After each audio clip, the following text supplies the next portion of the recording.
Okay, the opals that we have here are all Australian opal. That's the only type of opal that we sell, the only type that we cut and polish. We get our opals direct from Australia in the rough form. We go down to Australia, we deal directly with the miners, and we pick up stones in various different varieties.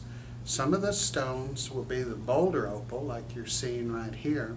It forms as a secondary deposit laid down by water upon ironstone. This is an ironstone matrix that the opal forms upon. This is all opal deposited on ironstone.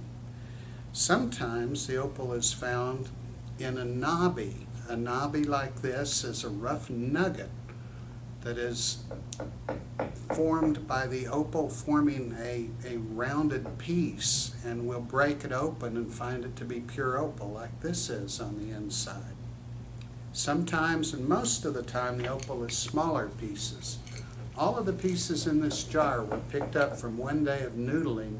That's going through the old mining rough material that was brought up and already high graded once. By paying a small fee, you can go through the opals that they brought up, or the dirt that they brought up, and find any that's remaining. You're allowed to pick it up and keep it. In just one day, I filled 7 different jars of rough opal and brought it back. We've already cut over $3,000 worth of opals from this one jar, so it's quite a bit of opal there, and you can do quite a bit of cutting with it. When I cut the opals, we're trying to find primarily strong colors. We're trying to find strong greens, blues, reds, yellows, blacks, goldens. The darker the base of the opal, the more valuable the opal will be. So the dark stones, the black opal, will be the most rare and the most expensive of the opals. That's any dark based, any opal when you take it out of direct light that goes to a darkened shade. 99% of the opal is pure white, so less than 1/10 of 1% of the opal is dark. We've cut and got a variety of all different kinds of opals here. We'll have crystal opal, which is a white-based opal like you're seeing on the piece right here. We'll have opals grading all the way up to the black opal, which will be a very dark-based opal like this opal. That's much more rare, much more unusual, and much more sought after. Only about 3% of the opal that is still being mined that was mined 3 years ago, so it's pretty much disappearing as a gemstone.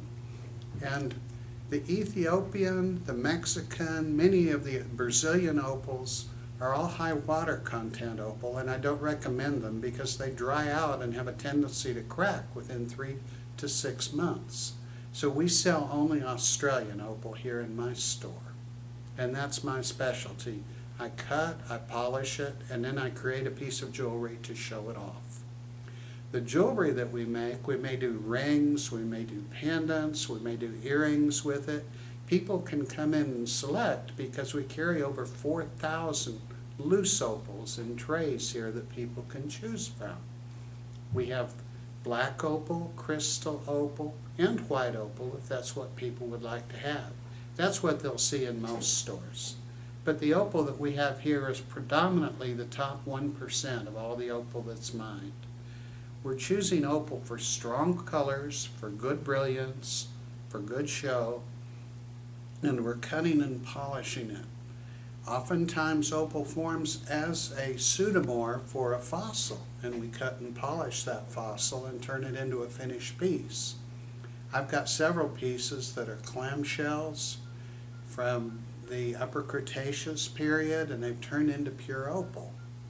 The opal is the most unusual of all the stones because it represents every single color you can get in a natural gemstone. From red, yellow, blue, green, purple, indigo, violet, the entire color range is represented in opal. The stronger the colors, the broader and larger the patches, the more valuable the opal will be. Good.